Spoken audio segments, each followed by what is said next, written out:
Look at those colors. What is a beautiful fall day. We're getting to the end of it. As you can see, the sparseness of the leaves on the tree. And I thought that I would come out here to shoot some of the fall colors, but in a very different and very unconventional, experimental way. This is my X Pro 2 here. And as you can see, there is a red filter on the lens. Dog wants me to throw the ball. And go. There's a red filter on the lens, and I'm going to try what is called TriChrome Photography. Let's see how it works. So TriChrome Photography is the process in which you take 3 photos in black and white with different colored filters on the lens to filter that color light through the lens, and then you merge all 3 black and white images into one image in Photoshop, and it will create a color photo. Hopefully.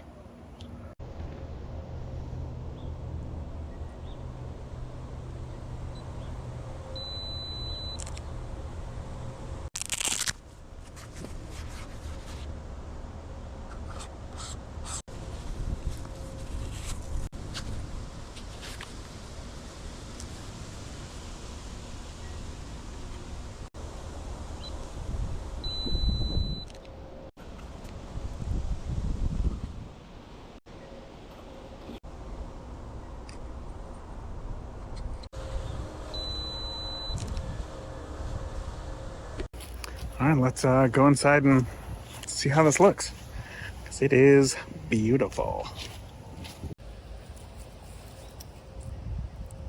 What? What? Boo. What?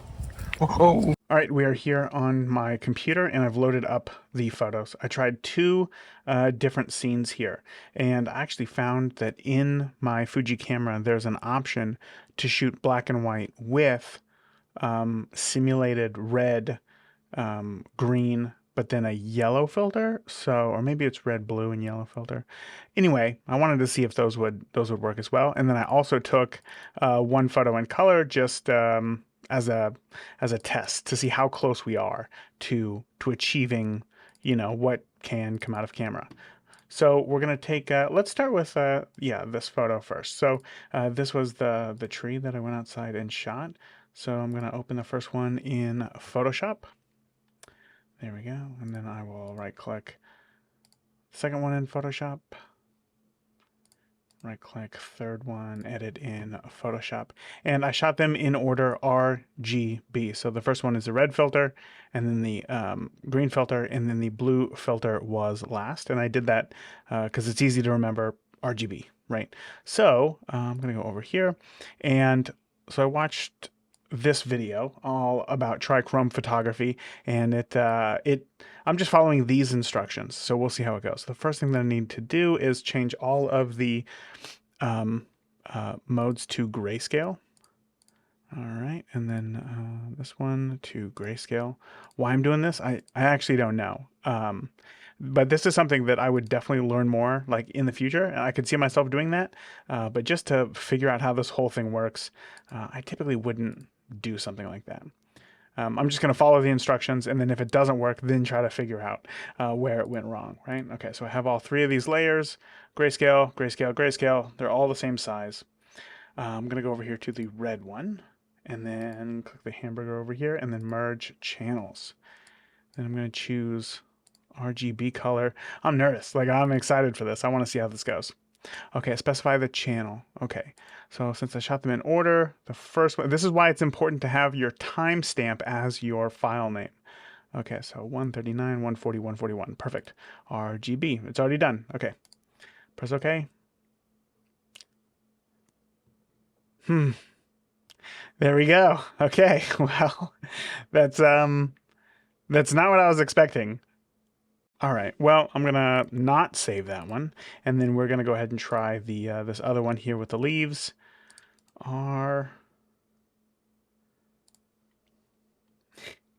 This is what happens when you try something new, for sure. G and B.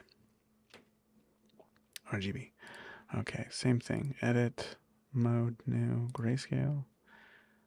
Go over here, edit, image mode, grayscale, image mode, and grayscale. Okay, click on my red channel, the hamburger, merge channels, multi-channel to RGB, 2926, 3018. Okay, they're all in order. Huh. There's a very heavy teal tone to these colors. Okay, so we got that. And just for reference, this is what it looked like shooting the image in color. So I'm definitely missing a lot of red here. Yeah, for sure. So there's a big difference in color. So I'm either doing something wrong here in Photoshop or the way that I'm shooting it. Well, what is interesting is that this is definitely the effect that I was going for. Like, it is cool to see colors come out of a black and white, come out of a set of black and white images. And I love the imperfectness of like these leaves down here, which is funny because you can see my tripod leg right there.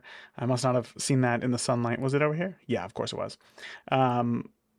But this is where my foot was going to then change the filter on the lens. So clearly I was moving these leaves around with my foot, whereas, you know, everywhere else, they weren't moving around too much, not too much wind or anything like that. But yeah, very, very interesting.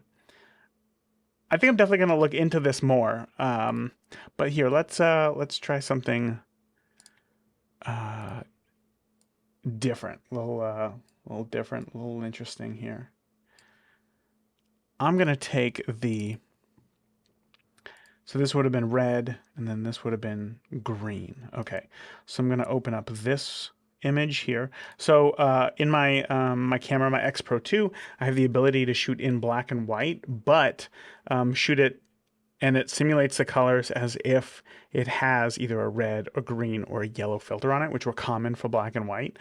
So I didn't shoot, actually this one's the yellow filter, but then I realized this is what the yellow filter looks like, and I have no use for the yellow filter. But I'm gonna try to see if digitally it also works. So we're gonna open that one in Photoshop. So that would be red. We got green here. And then this one would be blue. Okay, now we're going to see if this works. And it may not, you know, with it being a digital representation of what it should look like with that colored filter on it, it may not work. But I'm kind of hoping that it does, because a Fuji sensor is different than a traditional, you know, sensor that is put into a DSLR. It's called a Bayer sensor. So I mean, maybe there's some sort of fancy special thing that they're able to do by turning off certain pixels and achieving just certain light. But regardless, we're going to go ahead and give it a shot. Click on my red layer here, and then merge channels. So this time, the oldest photo is going to be blue. 31, 12. Right. Okay, and then 32, 21, 32, 31. Yep. Okay, RGB. Okay, let's see how it works. Wow. Wow, that actually worked way better than I was expecting. Oh, wow, I wonder why that is. Why did that work better than the other way around, than with the actual filters? I mean, right away, I would say that these colors are much more truer to the original, like, shooting color than the other version that I had by shooting with the filters. And we even got the cool mismatch of colors, just enough for you to say like, oh wow, something's going on here, and recognize that. Okay. Well, I like this a whole lot better. And you know what that means is that, and maybe this is just a Fuji thing, but I would be able to return my red and green filter and only shoot with a blue filter, which would, of course, save some money and make this a cheaper experience and not have to carry around 2 extra filters. So All right, well that is cool. Why this happened, I don't know, but this was a fun little experiment to try, and I'm definitely going to um, uh, put in some more practice to see how I can get better at this because I've seen photos that look realistic that come out of camera. So either I did something wrong or no, I think that's it. I think I did something wrong. I don't. It's not the filters. The filters I know are correct. So I did something wrong here.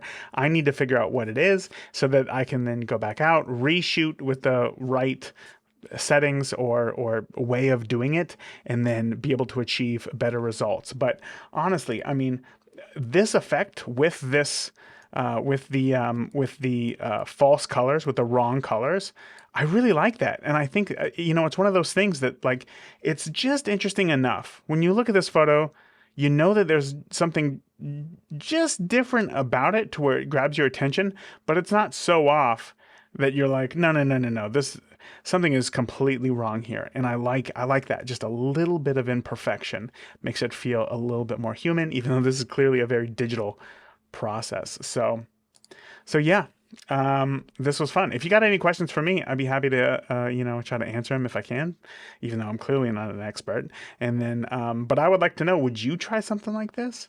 It was a ton of fun. All right. Talk to you soon.